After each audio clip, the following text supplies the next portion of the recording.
mba ho lasa équipe professionnelle mba hoe alain'olona any ivelany. Matoky fa chance ho anay mpilalao mba ho lasa professionnel le lalao izay atao any Dubaï satria amin'ny alalan'io lalao io no mety ahitany firenena hafa ny zavatra ataonay Madagasikara.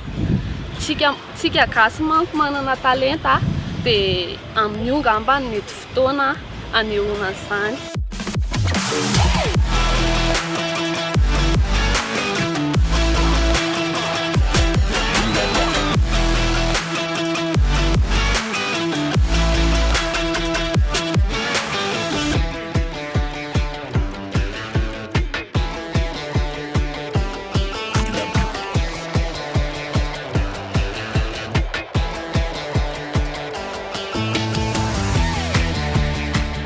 Voalohany indrindra aloha dia tazomana ho tafiditra ao anatin'le WX3 foana ao anatin'ny taona mifanesy, izany hoe maresy indray mandeha, maresy indroa, maresy intelo tonga dia efa tafakatra ao anatin'le Coupe du Monde 2025 izay atao any Londres.